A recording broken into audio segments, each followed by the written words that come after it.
A lot of this isn't going to make sense to you, and I'm sorry about that. I'm just gonna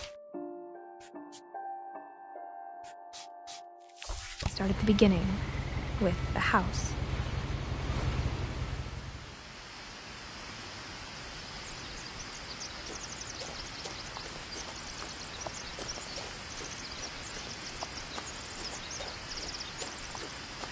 I lived here until I was 11, but I wasn't allowed inside half the rooms.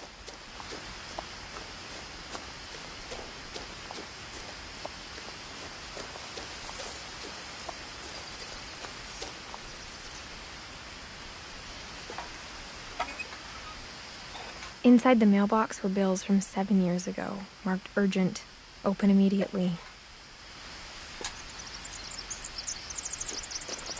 I hadn't been back since my brother Lewis's funeral.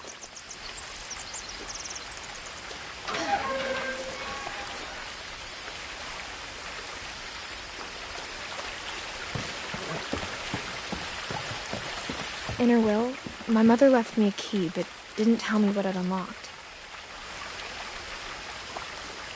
Maybe she thought I'd know, or she thought that the mystery would be enough to bring me back.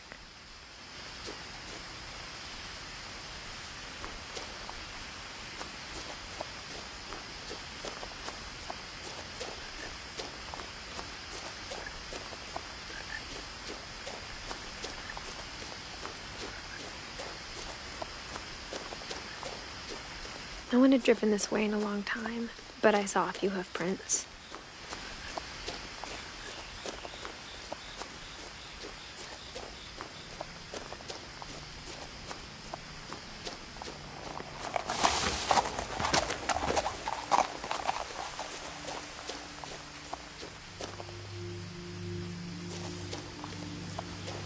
The truth is, even after I inherited the house, I never thought I'd come back to it. But now I had questions about my family that only the house knew the answers to.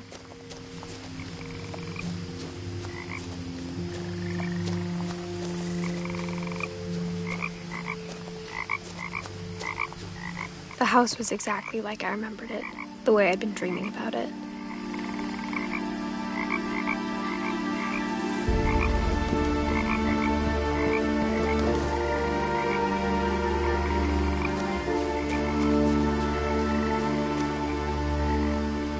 I asked Edie once about the dragon in the pond. She said it had killed her husband. I was 6. It seemed like an odd joke to me, even then.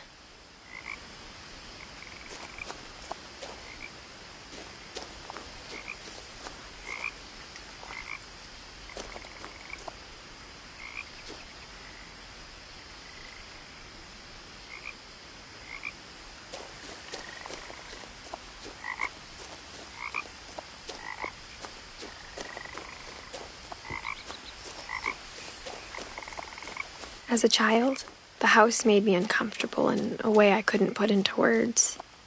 Now, as a 17-year-old, I knew exactly what those words were. I was afraid of the house.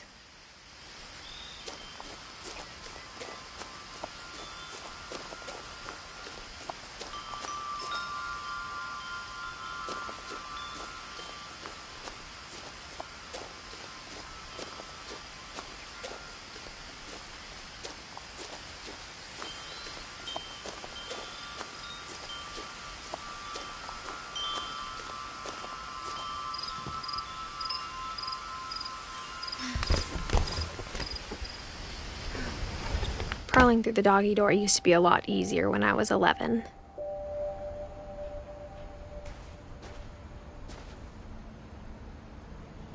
The power had been turned off the night we left.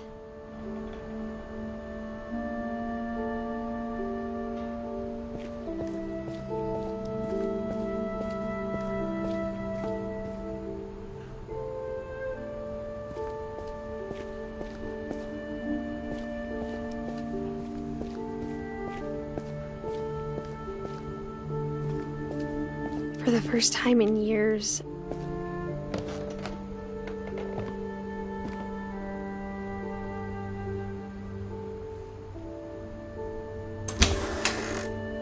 I felt like I was home.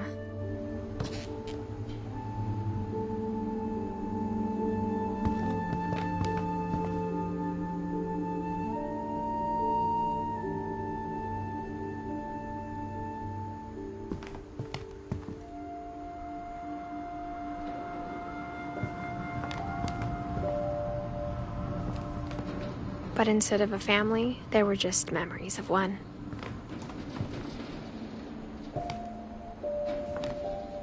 Like how only one restaurant would deliver to our house, so we had Chinese a lot.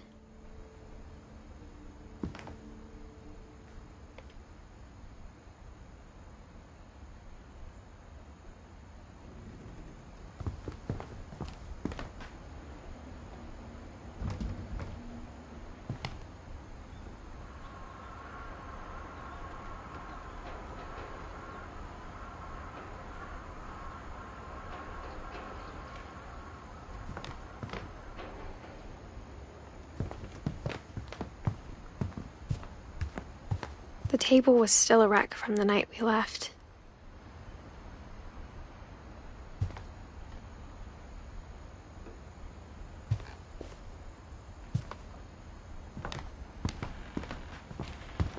It was like a bomb had gone off, killing everyone but sparing the furniture.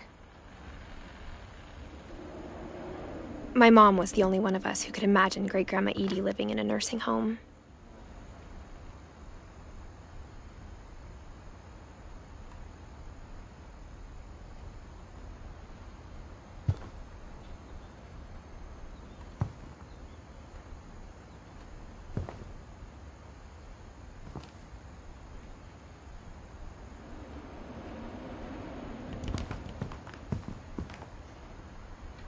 Nothing in the house looked abnormal. There was just too much of it, like a smile with too many teeth.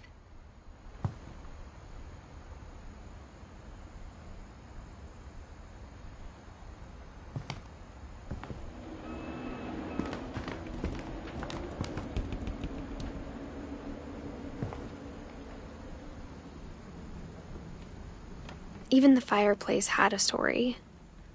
Edie told me the bricks came from the original house, after it sank.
Great-Grandpa Sven built a music box for Barbara, along with the rest of the house.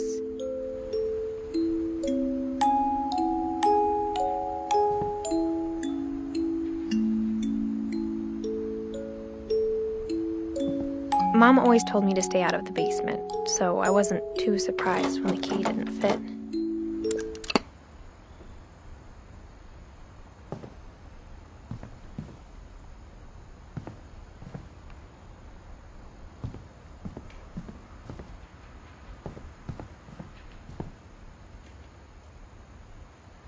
A lot of things got left behind in the whirlwind of that last night.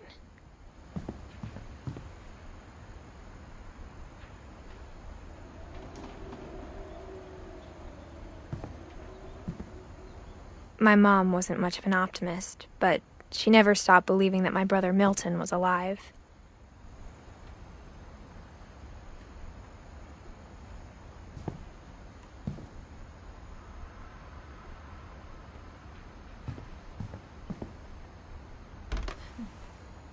Edie told me once that every Finch who ever lived is buried somewhere in the library.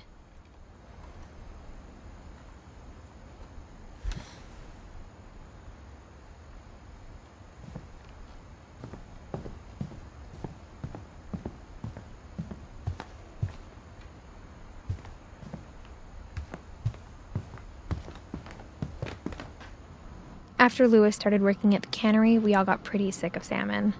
Except our cat, Molly.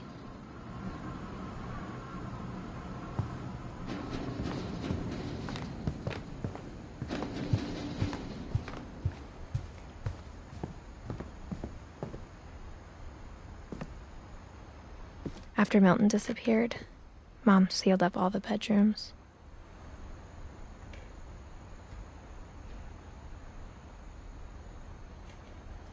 Then Edie retaliated and drilled peepholes.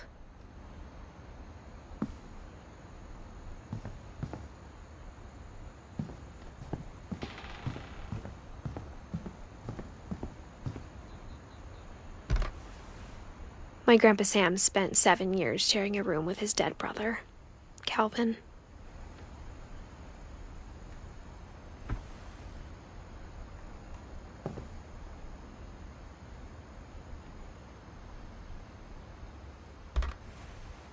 As a kid, I just assumed every house had peepholes and sealed rooms you weren't allowed inside of.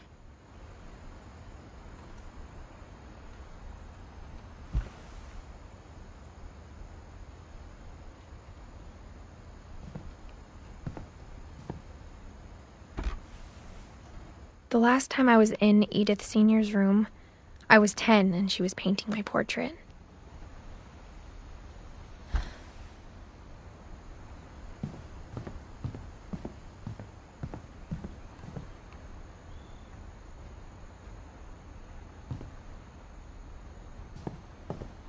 Whenever people ask me about my family, the first thing they always want to know about is Barbara.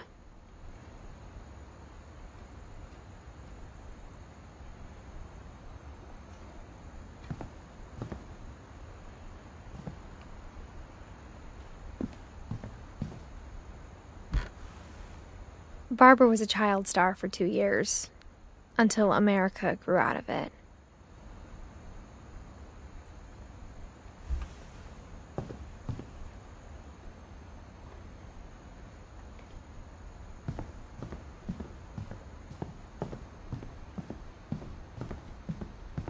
I spent a lot of time playing in Great Uncle Walter's room. I think my mom sometimes regretted not sealing it up. Lewis told me there were secret passages, but I never believed him.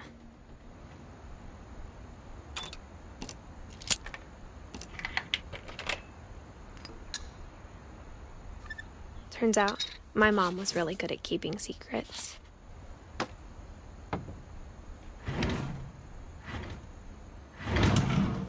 Now it was time to find out what my mom had been afraid of.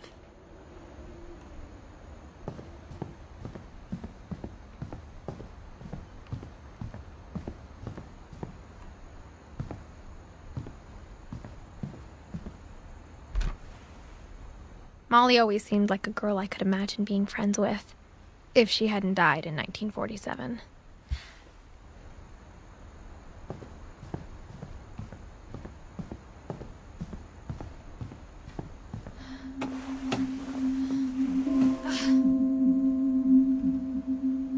Reading this, maybe it sounds like I had a plan.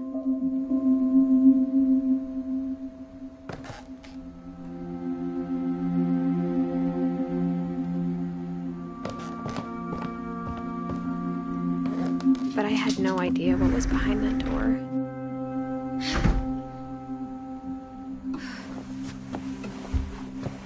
Just like I had no idea where all this was gonna lead.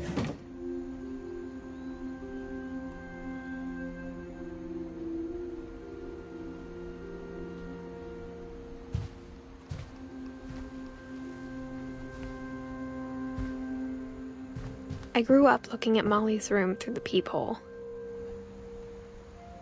Molly's gerbil had a tiny bedroom with its own even tinier gerbil cage.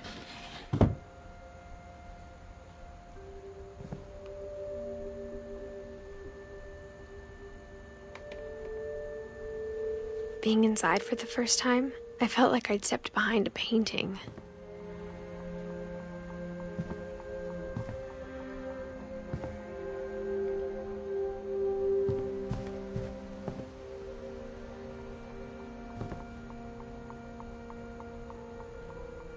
I got the sense Edie had spent a lot of time here, before my mom sealed the doors.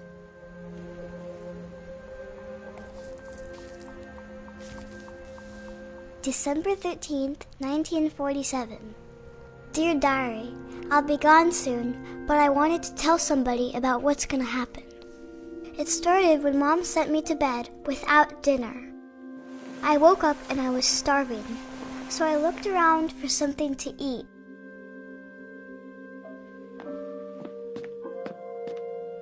The gerbil food was dry, but I didn't mind it.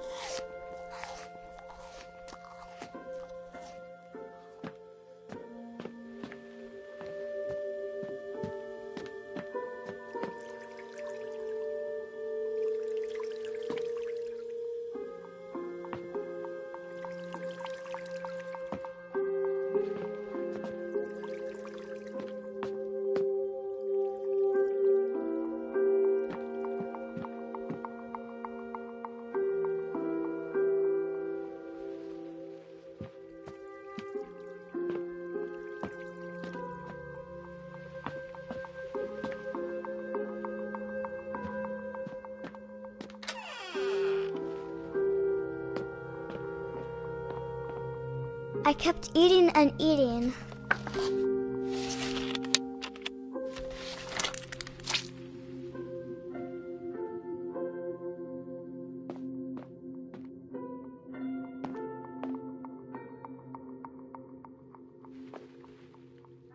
I ate a lot of things that night.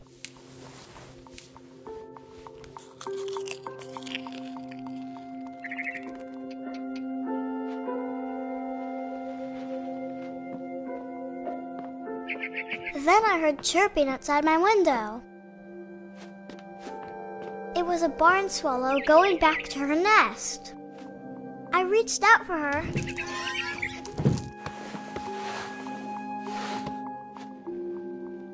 And suddenly, I was a cat.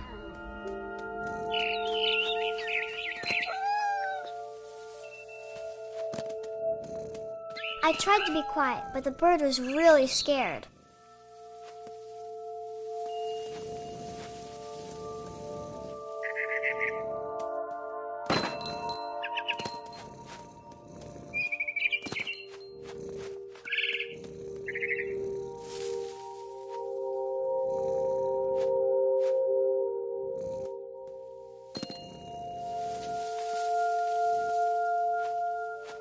Mom and Dad didn't even look at me.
I jumped and I almost got her. I could tell she was getting really tired. Now I was up in the big tree. I promised Dad I wouldn't climb it anymore. All I cared about was eating that mama bird.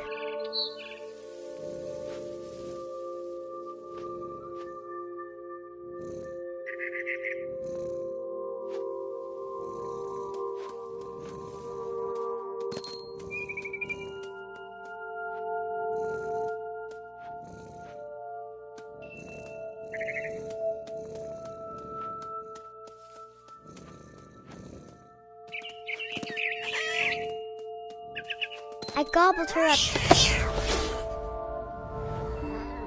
And suddenly, I was an owl. First, all I heard was the wind. Then I heard little teeth nibbling in the grass.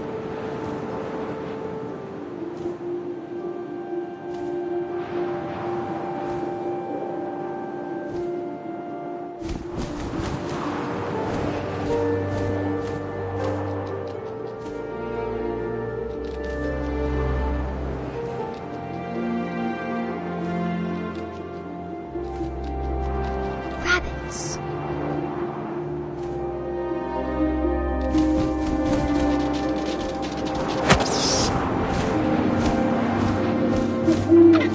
I imagined his face looking up and seeing mine through my talons.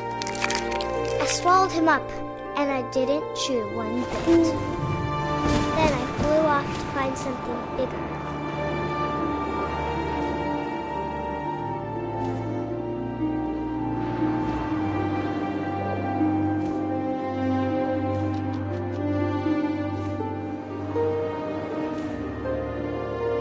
A mama rabbit.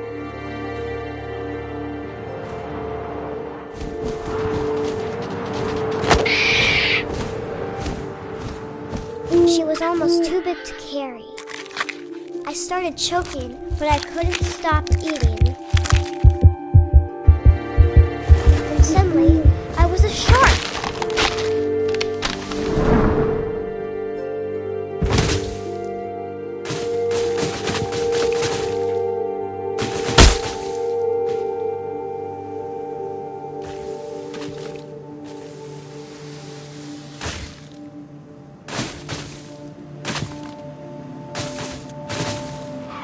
I rolled off a cliff and into the ocean.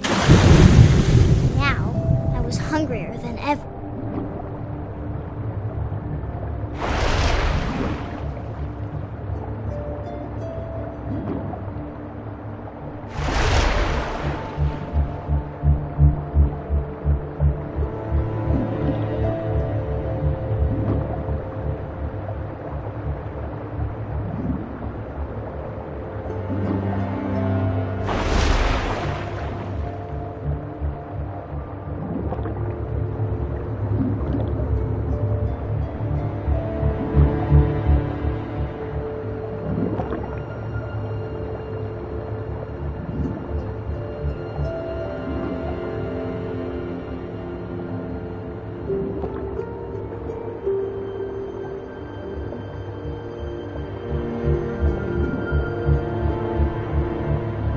I wanted fat, juicy seals.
tasted really good.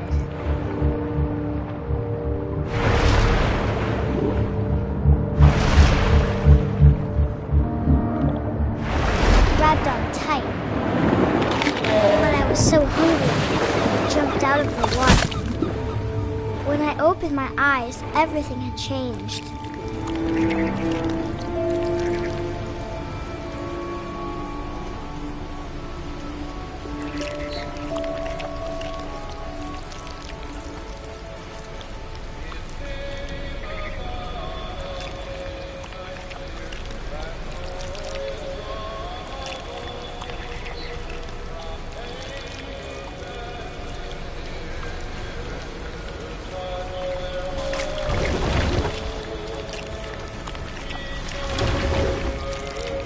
Now I was a monster, and I smelled people everywhere.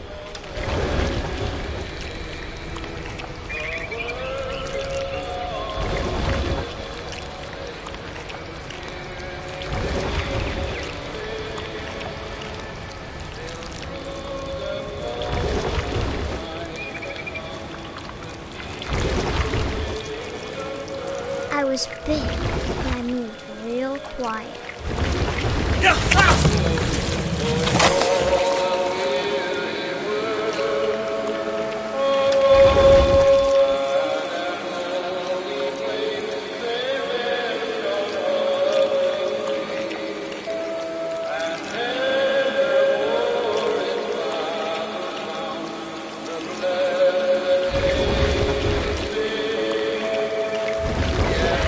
I wanted to stop, but also I didn't.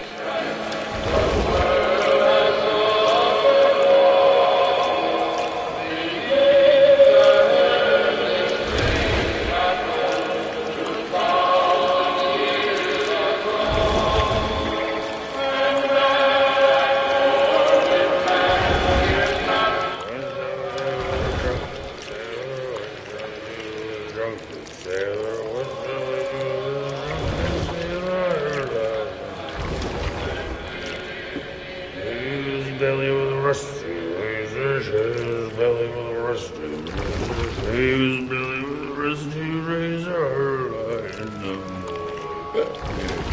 what shall we do with a drunken sailor? What shall we do with a drunken sailor? What shall we do with a drunken sailor?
Passenger, I was still hungry. And to cross the water, we swam into new, something I had to have, so I swam towards it.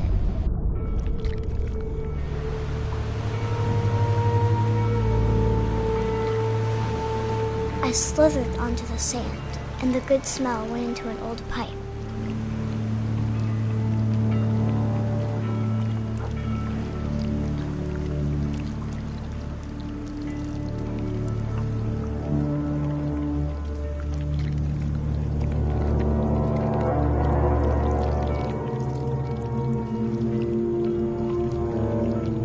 I got closer and closer.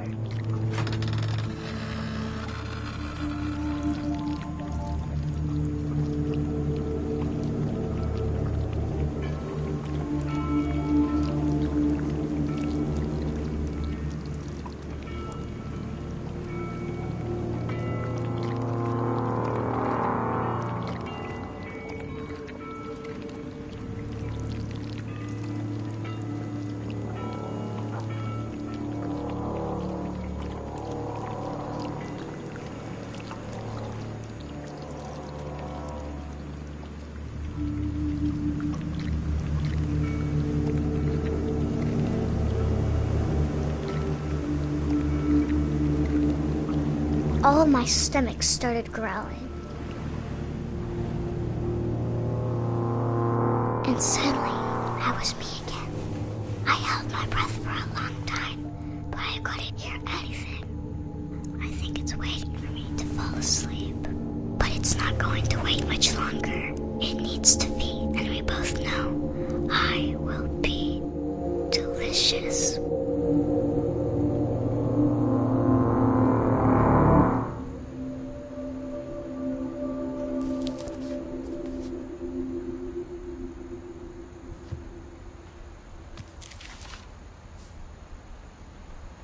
I'm not sure if I believed all of that, but I'm sure Edie would have.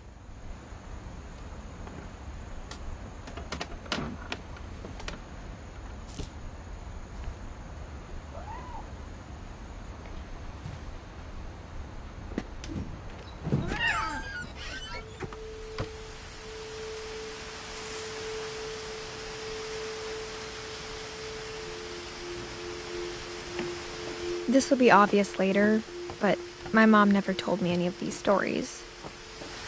Edie would have, but Mom didn't like bringing up the past. Though, when we adopted a stray kitten, she was the one who named it Molly. I spent a lot of time in Great-Grandma Edie's room.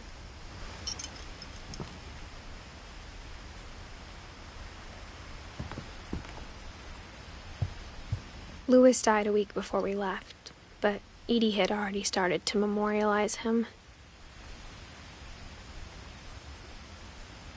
Edie knit me a new pair of gloves every year, just in time to replace the old ones.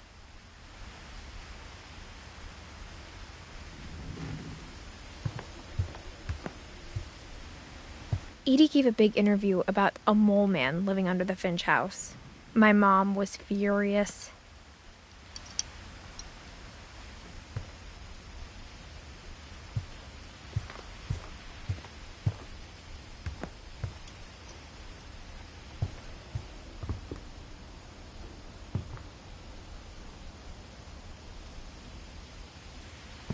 One summer, they evacuated the island, but Edie refused to go. For a few weeks, she was a celebrity. When Edie told people Sven was killed by a dragon, she could also have said he was building a dragon-shaped slide that collapsed. She could have, but she didn't.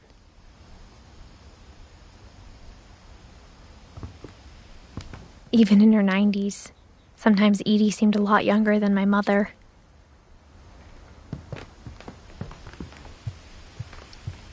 Her room was like a museum.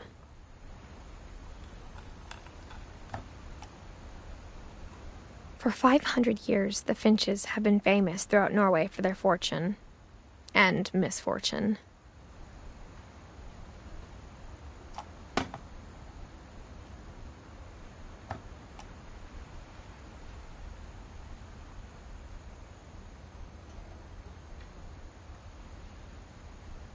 Odin Finch buries the latest victims of the family curse, his wife Ingeborg and their newborn son, Johan.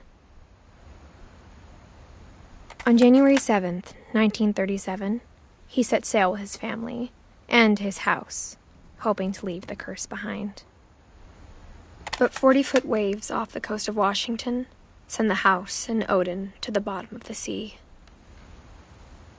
Odin's daughter Edie, with husband Sven and baby Molly, step ashore on their new home, Orcas Island.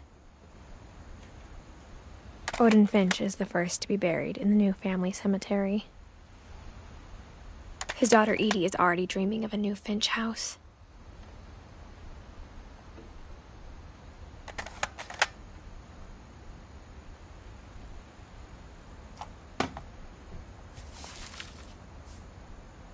Whatever's wrong with this family, it goes back a long ways.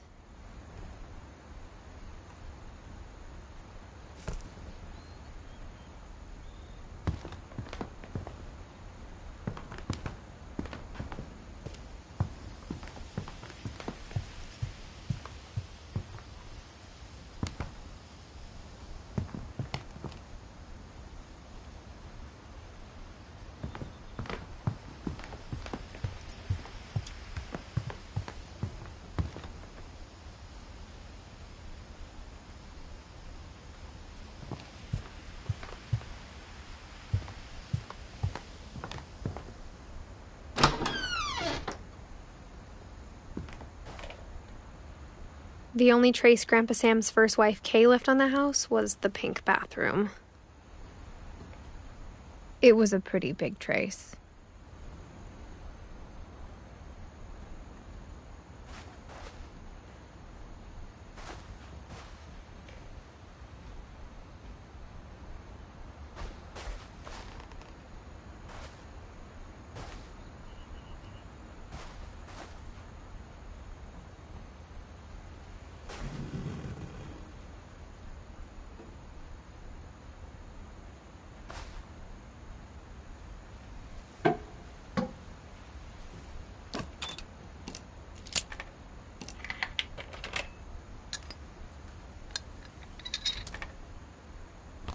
There's a secret in this bathroom. It's in the last place you would look. It isn't in the cupboard. It's hidden in this book.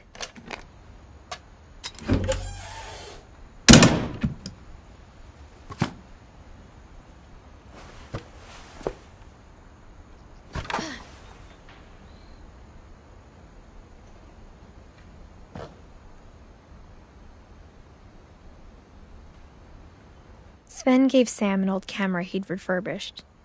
He never put it down.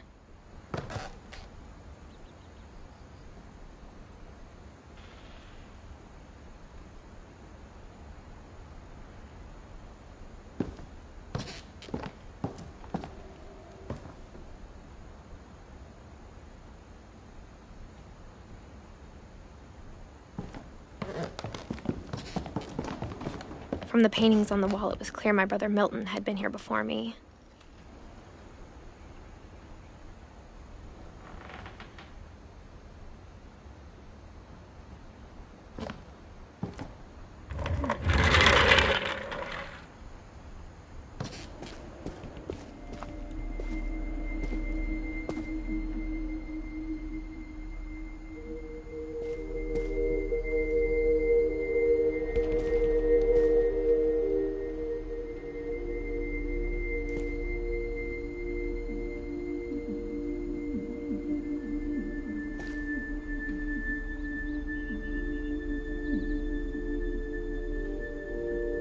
I knew Grandpa Sam had a twin, and that he never talked about him.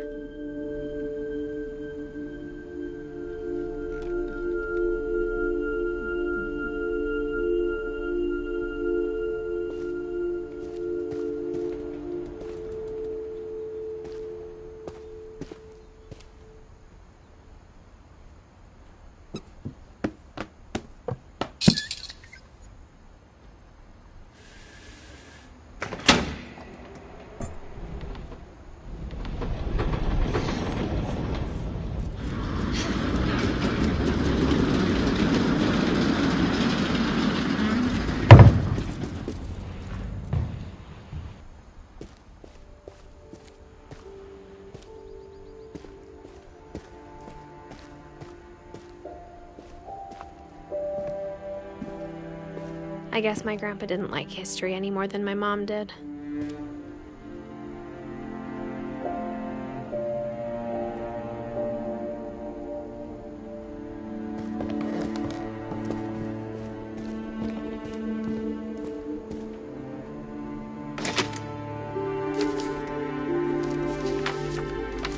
How I Want to Remember My Brother by Sam Finch. The thing I remember is that when he made up his mind, that was it.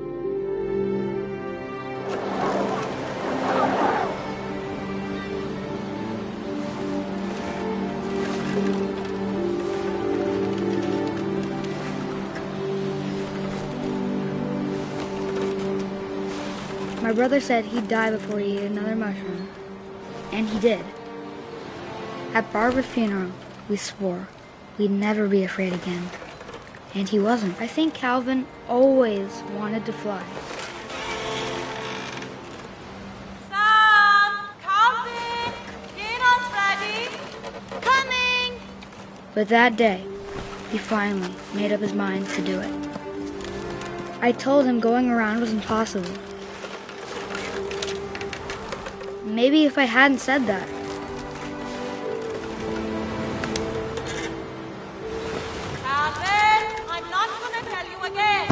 Maybe if the wind hadn't picked up, then maybe he'd still be here. But I doubt it. I think he'd already made up his mind. That's what I want to remember about my brother.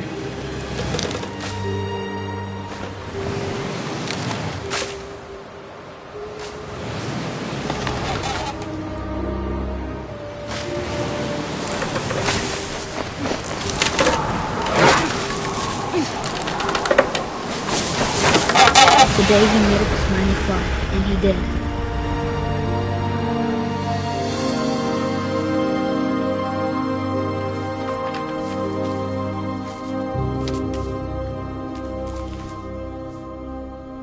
Calvin's story felt strangely familiar. When I was younger, I remember trying to do the exact same thing.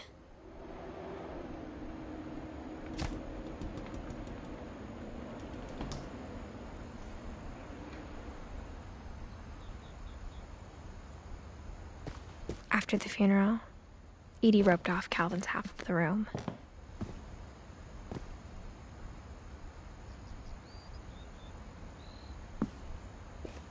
Mom said Grandpa Sam enlisted at 18 and never set foot in the room again.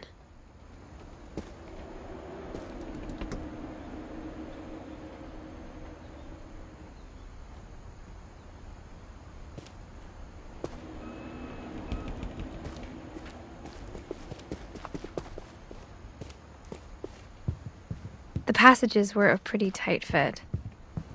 They'd obviously been built for smaller hands and bellies.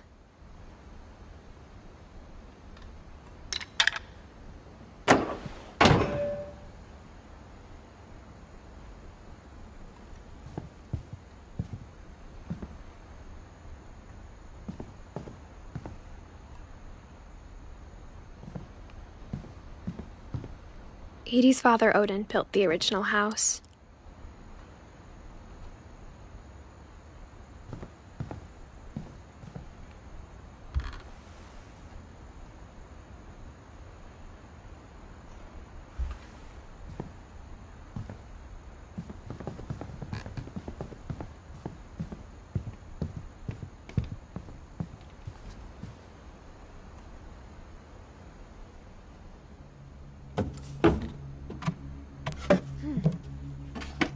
Growing up, I always thought of Barbara as a child star.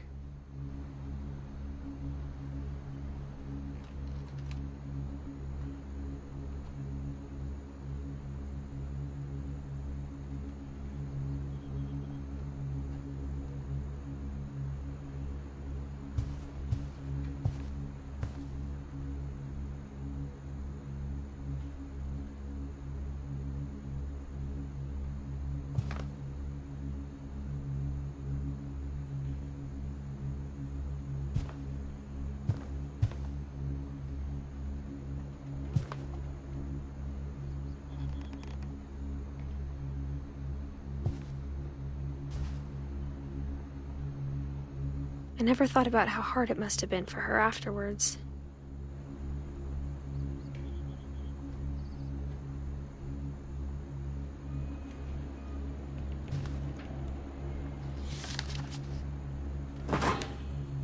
Of all the stories people wrote about Barbara's death, I'm surprised Edie saved this one.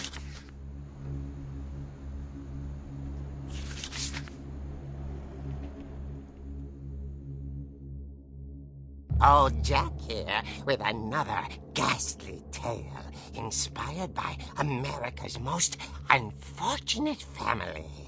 I'm calling it The Surprise Ending of Barbara Finch. As a child star, Barbara was famous for her scream. Now at 16, she was all washed up.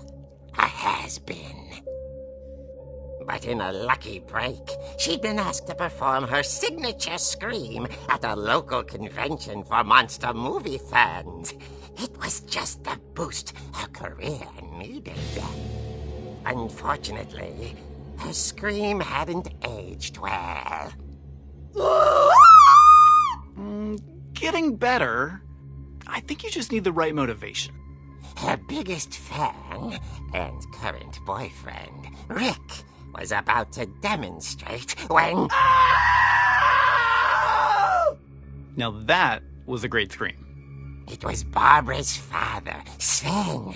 He'd slipped into a table saw and had to be rushed to the emergency room.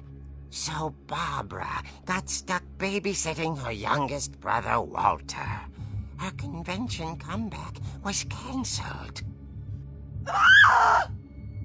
Okay, I'm hearing frustration, but I'm not hearing terror. What if I tried... A gang of hoodlums in Halloween masks have been terrorizing Orcas Island tonight. Police are urging residents to... That came from the basement. You're right! Also, I loved your delivery on that. Why is your basement door locked?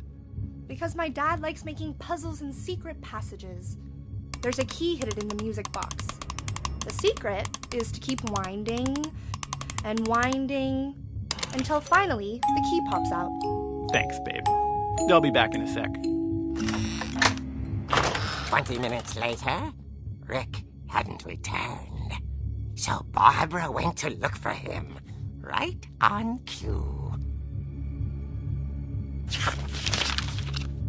She reached for the music box.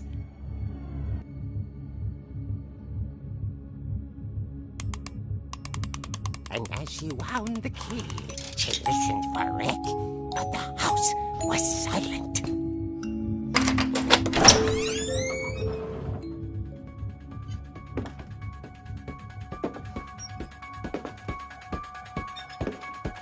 She found Rick's crutch and imagined the worst.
Leader is the infamous Hookman killer, Dr. Carl Hamill, who impaled and then ate his family 10 years ago tonight.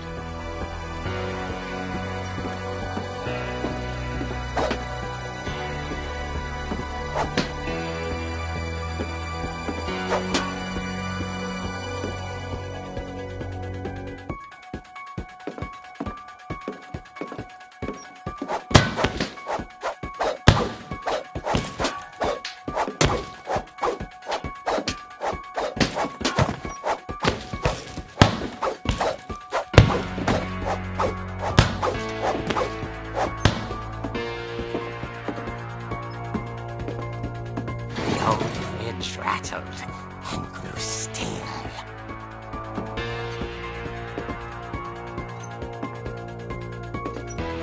Oh dear!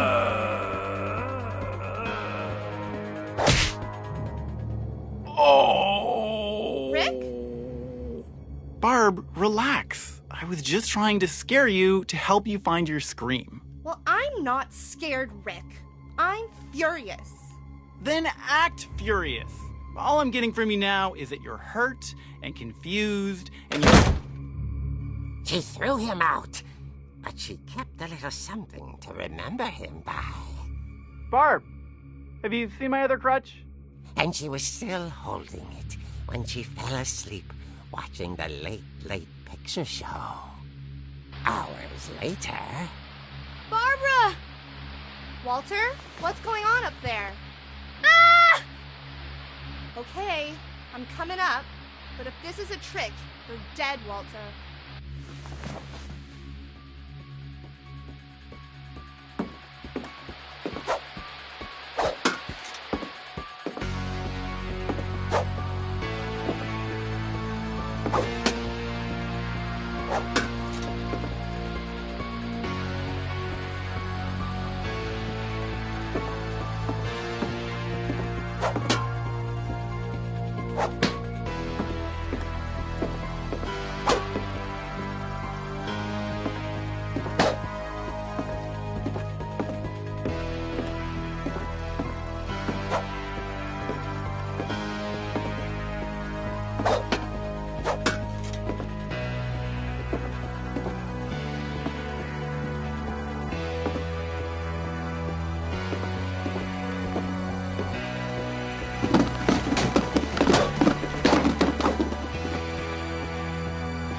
Walter had vanished, but his bedside radio was still on. Orcas Island police describe the man as 6 feet tall, with a steel hook for a hand. Residents are urged to lock all doors and windows and notify the police of any suspicious activity. Barbara turned, saw the hook man, and was speechless. He was quite smashing.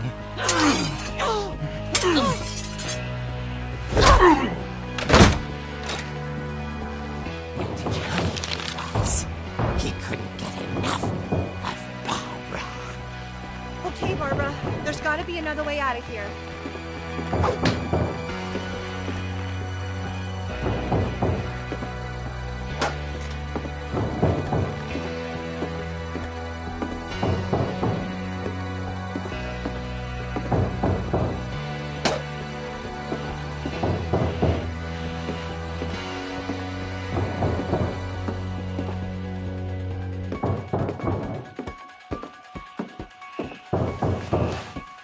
That night, she played her part beautifully.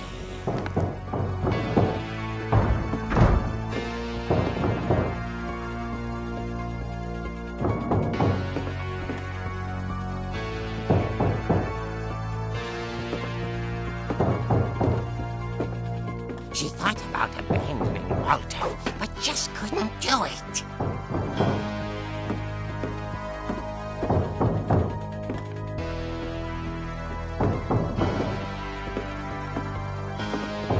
Molly's door hadn't been opened in years. The hinges groaned.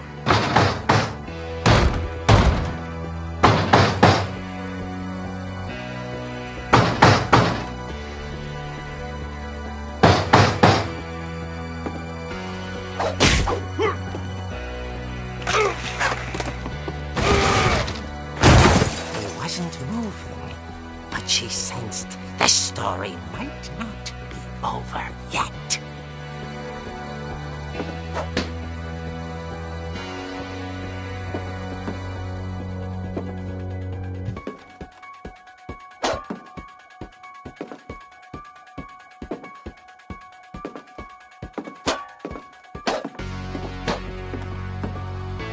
The hookman had vanished.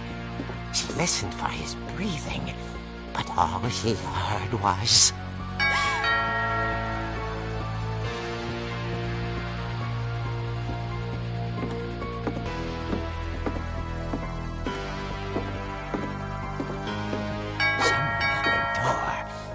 dying to speak to young Barbara. At the door, she heard whispering. It was coming from inside the house.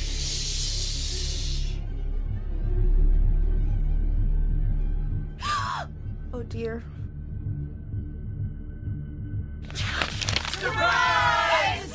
Bravo, Barbara! You were wonderful. The monsters had come to surprise her.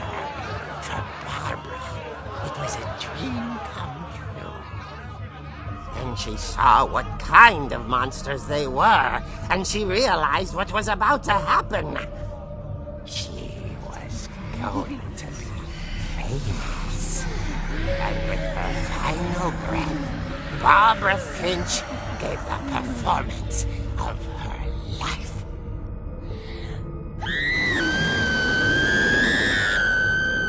I wasn't there myself, but I hear Barbara was magnificent.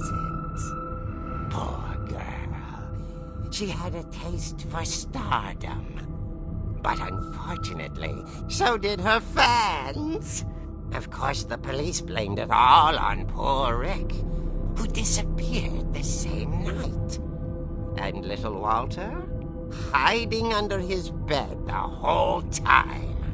He took it all pretty hard, but that's another story. As for Barbara, tucked inside the music box is all they ever found of her. Her ear. Now that's what I call a real eerie tale.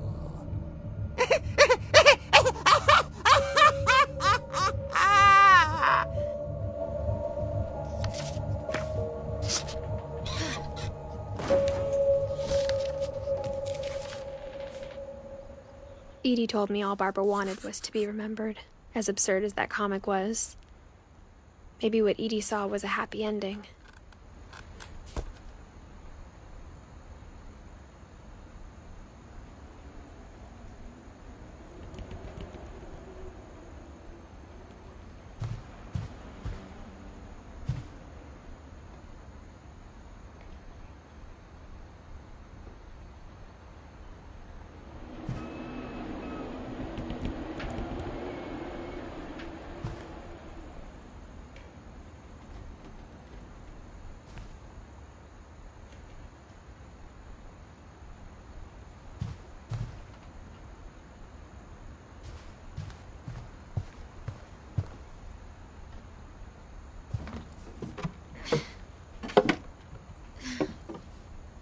I guess now I know why Mom didn't like me playing with the music box.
Mom said the basement was off limits, unless I wanted another tetanus shot.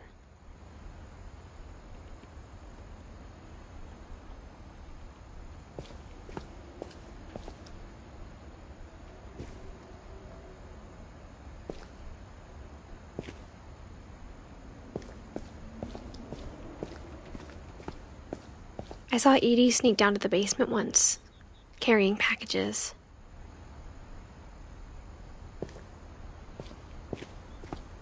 I thought maybe she was hiding presents.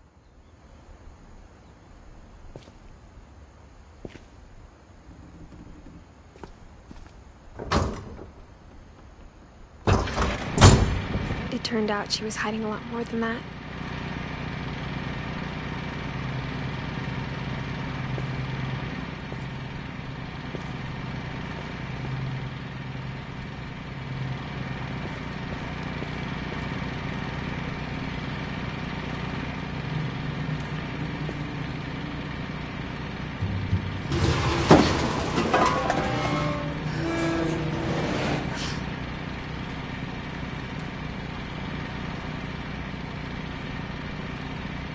I remember asking Mom once about where Walter had gone. She said after Barbara died, he got as far away as he could.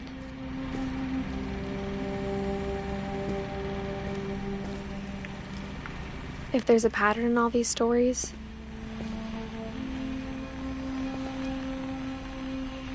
I think it's that none of us has gotten very far.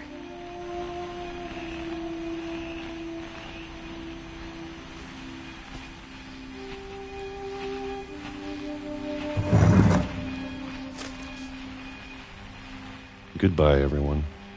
I can't believe I've been down here for 30 years. On that first day, after the shaking started, I didn't think I'd survive a week.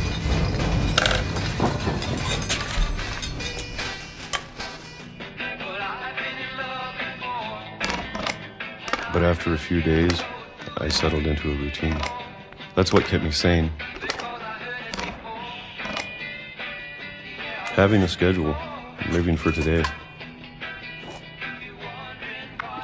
I always expected to be dead tomorrow.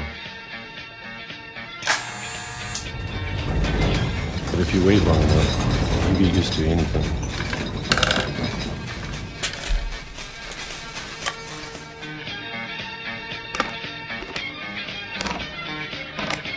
Even a monster on the other side of the door starts to feel normal. Almost friendly.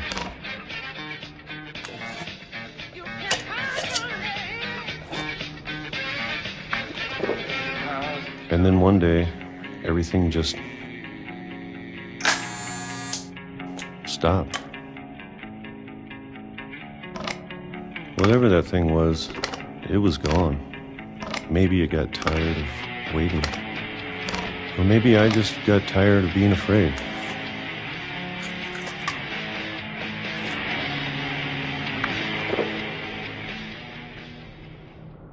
It's been a week now, the longest in 30 years. I'm done waiting. I have to leave while I still can.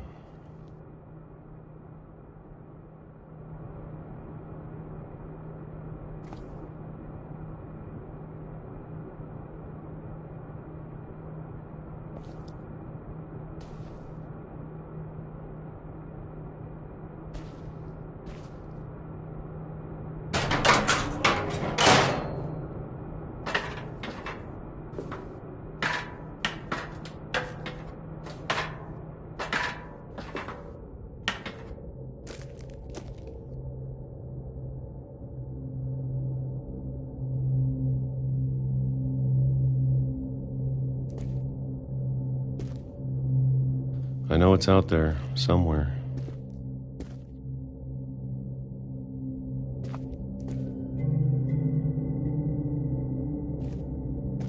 Whatever killed Barbara and Molly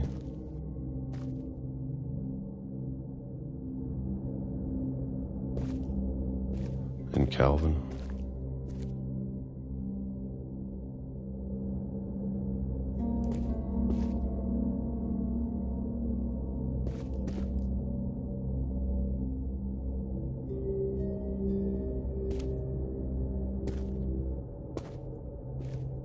Maybe this is all a mistake. But I need to stop living the same day even if it kills me.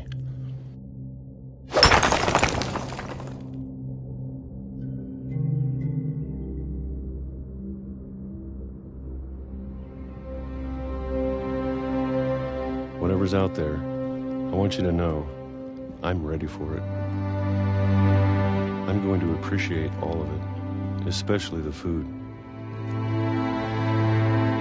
I don't mind if I only have a year left, or a month, or a single week. I'd be happy with one new day. I can already imagine the sun on my face.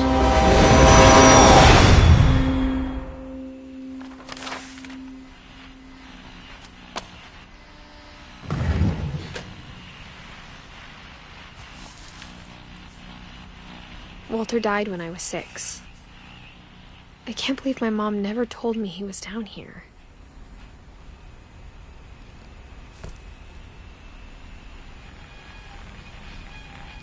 I'm sure my mom was trying to protect me.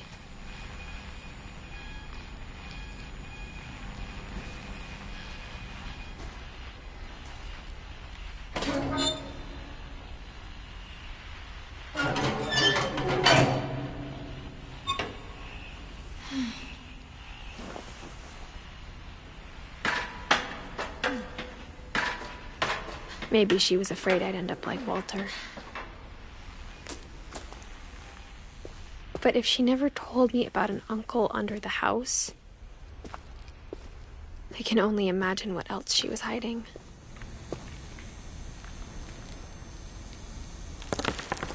I don't want to make the same mistakes she made. Trying to bury something that's still alive.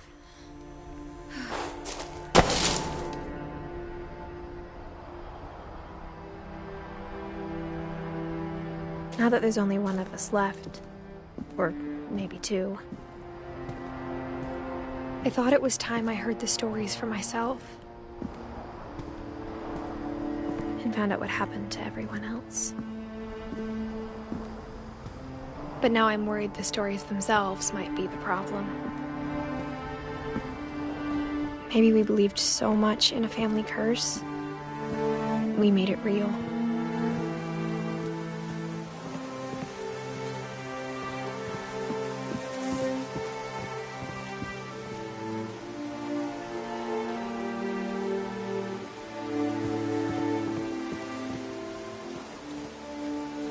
I don't know if I should even be writing this.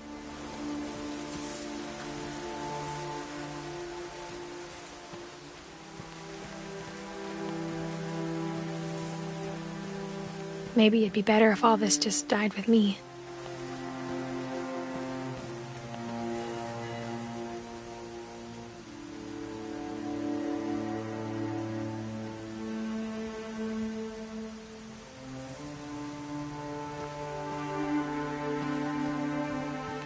But I thought you should know about your family.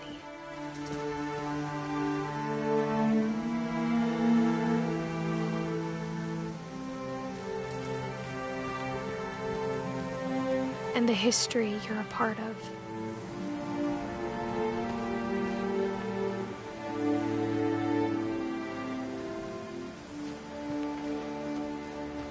Though to be honest, I feel as lost as you probably do right now.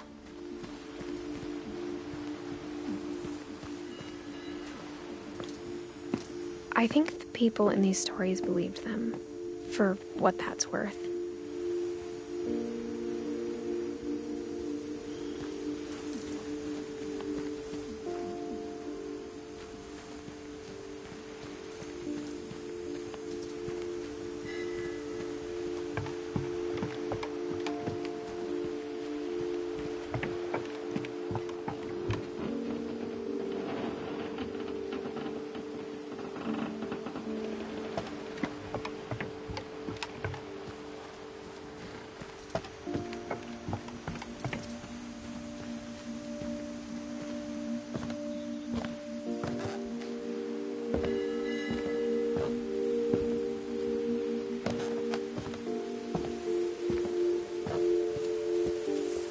And when you look at the house, had that history of imagination and stubbornness and madness. Any of it seems possible.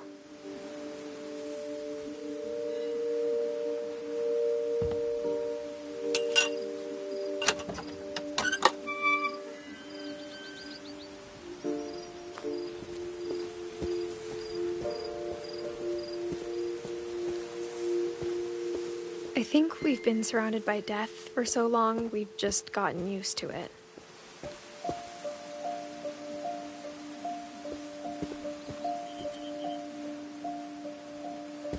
What kind of family finishes building a cemetery before starting the house?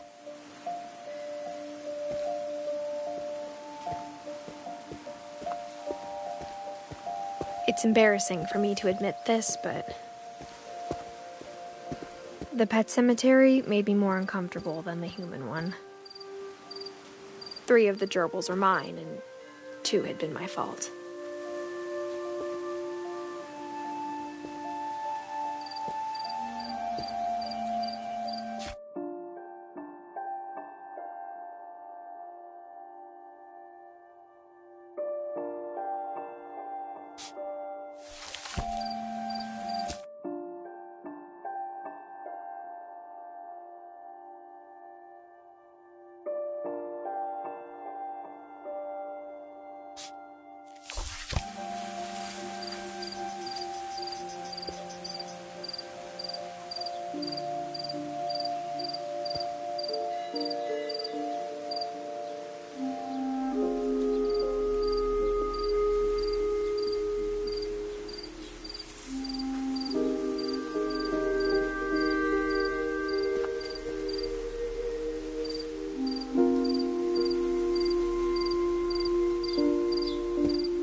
Sven built the house, but it was Edie who designed the cemetery.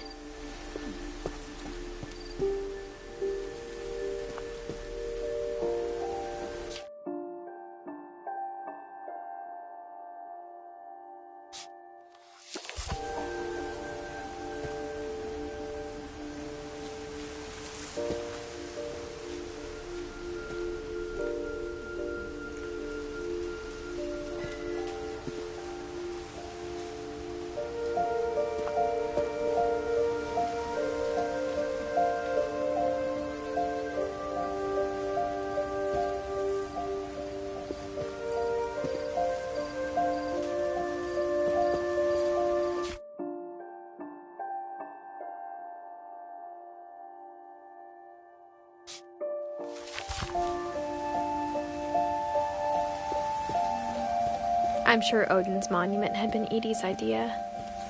My mom was always trying to move on, but for Edie, the past never went away.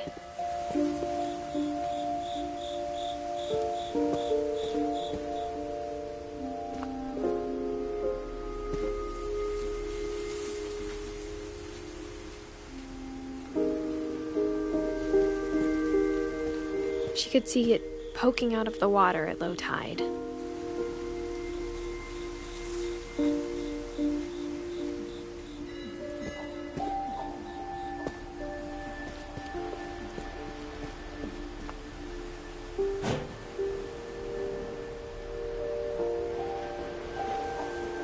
Edie said she dreamed about the old house every night.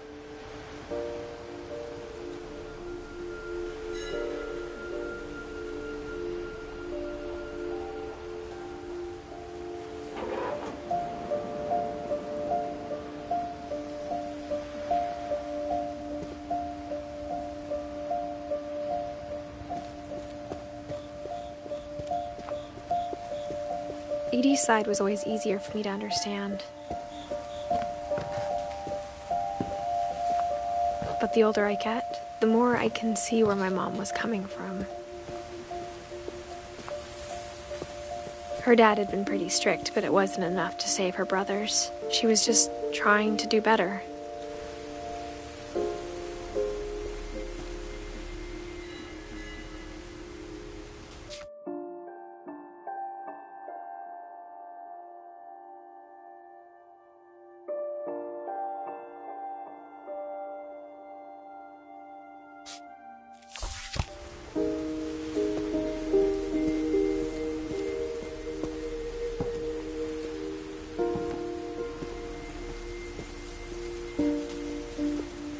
She lost 2 of her brothers, just like I did. I get why she tried so hard to protect us.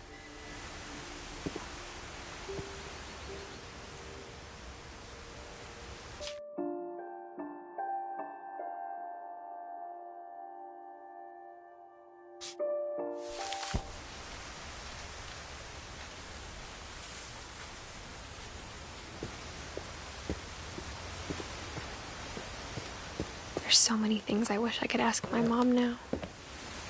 Part of me thinks this is what she wanted all along. For me to come back someday and find everything out for myself.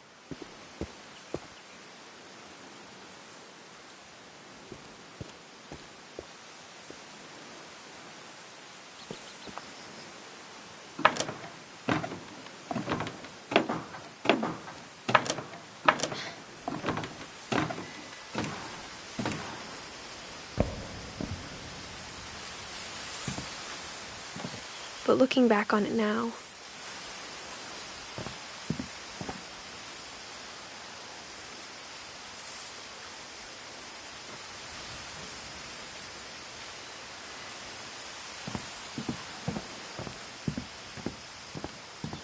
if she told me there was going to be so much climbing,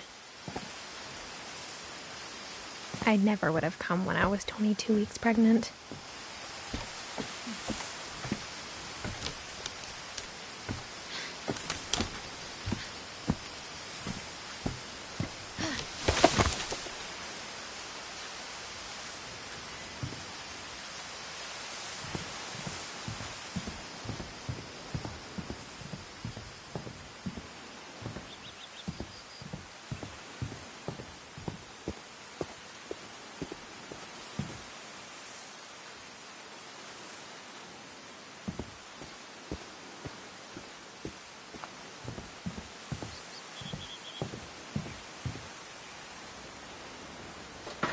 I never met Grandpa Sam, but I think he and my mom had a lot in common.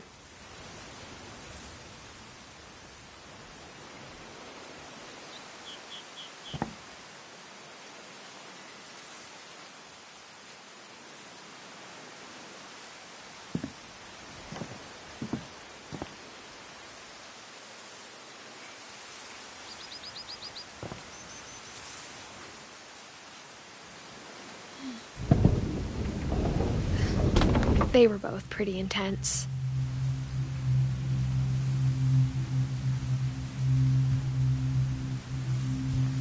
Sam spent his life shooting photos, but Mom said he got nervous being in front of the camera. I guess we're all afraid of something.